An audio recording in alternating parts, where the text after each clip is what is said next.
Welcome to jazztime.com. Today we're going to be comparing the Rolex Submariner 116610 on the left versus the Rolex Air King 116900 on the right. We're going to go compare the case, the bezel, the dial, the bracelet, the clasp, the movement, and then talk about a couple special features. So let's dive right in. The case, you'll notice on the Submariner, is 40 millimeter, and that's the distance between my thumb and my index finger. And you'll also notice that on the Air King 116900 that the case is also 40 millimeter from my thumb to the index finger. Now you'll look at these side by side and you'll ask yourself, are they really 40 millimeter both? Yes, in fact they are. I measured it using one of our measuring tools, and they in fact are. Now, why do they look different in size? Which one looks bigger? Most people will say the Submariner looks bigger, and that's because of what are called the lugs. Now, these lugs right here that my finger is pointing to on the Air King are thinner than the lugs on the Submariner. That's what accounts for the difference in size.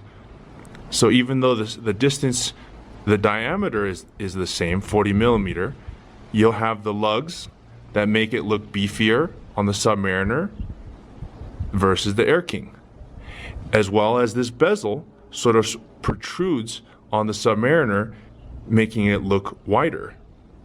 But in fact, it's the same diameter. Now moving on to the dial, on the Rolex Submariner, you'll have what's called the maxi dial, and the maxi dial allows for luminous markers at the hour markers. Those luminous, they light up at nighttime so that you can read the time. Now on the Air King, you would think that these white numbers, 5, 10, 20, 25, 35, you would think that they light up, but in fact they don't light up. They are non-luminous. The only thing that is luminous on this watch is the 12 o'clock and the hour and the minute hand. I'm going to try to illustrate that to you now. And you see that? So it's the minute hand, the hour hand, and the 12 o'clock. But interestingly, the 369 are not luminous, and neither is the 5, 10, 20, 25, etc. Now on the Explorer 214270, it's actually 369 that are luminous. But here it isn't, for whatever reason. So in terms of readability at nighttime, that one goes to the Submariner. Okay, so now we're moving on to the bracelet. Now at first glance, you guys will probably look at this bracelet and think, you know what, these are the same bracelets, and you'd be pretty close. In terms of the bracelet, the distance, the size of the bracelet, if you look at them next to each other, they're the same.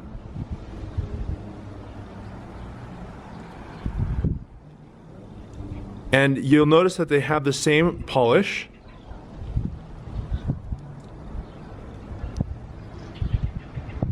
The polish on the Explorer has a satin finish. Okay. And the polish on the Submariner also has a solid satin finish. And when I mean satin, I mean it's not high polished. So it has this dull look to it. And that's probably keeping with its sports style look. Now what does a high polish look like? Well, this is a high polish. Okay. Now we're going to move on to the buckle. The buckle here is where you see some differences. Now on the right, this is the Air King, excuse me, and it has what's called the folding oyster clasp. Okay, I'm going to go ahead and open it. It's called a folding because it folds like this, and it has an oyster clasp, as you can see.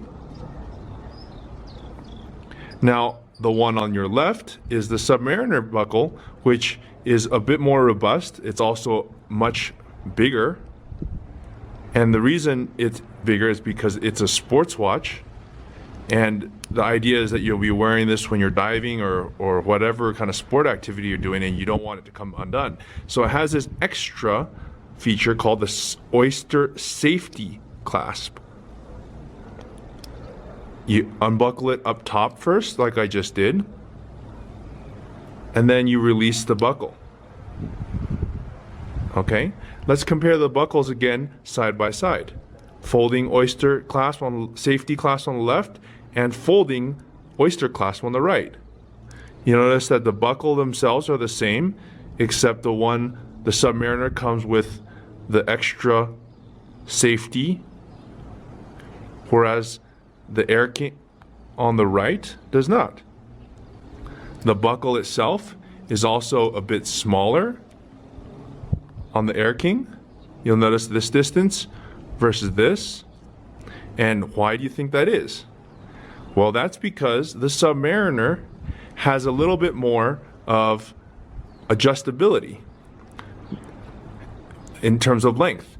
And how much adjustability? Well, you can pull out like this, and you can push in. Let's say you had to wear a wetsuit and you had to put it over your wetsuit, then you can adjust the length of it on the fly. Now, the Air King also has that option, but the Air King has only 5 millimeters of play. So you can only go like this. Option 1 and option 2. And that gives 5 millimeters of distance. Not a whole lot, but they're not assuming that you're going to be wearing this thing while you're diving. And so you'll either be hot or cold, in which case you'll have an adjustable right here for hot and cold. Now let's move on to the movement. Now, as you can see, the Submariner, which I'm holding, has a solid case back. It also has a solid case back on the Air King, so we can't actually see the movement, but the Submariner here has a 31-35 Rolex movement. It's precise to ±2 seconds a day. And the Air King here has a 31-31 movement. It's also ±2 seconds a day. And both of them are superlative chronometers, meaning they are very well tested. Okay, so moving on, we said we'd talk about the case, the dial, the bracelet, and the clasp, and now we're going to talk about the bezel. Now, looking at these side by side, that's probably one of the most obvious things is the bezel. Now, on your right, the Air King has a smooth stainless steel bezel, and the one on the left, the Submariner, has what's called the ceramic bezel. Now, what they changed this to a ceramic bezel from the old aluminum days because the ceramic doesn't fade. Okay, and with this Submariner, you can also tell elapsed time by putting this pearloid at the minute hand, like this.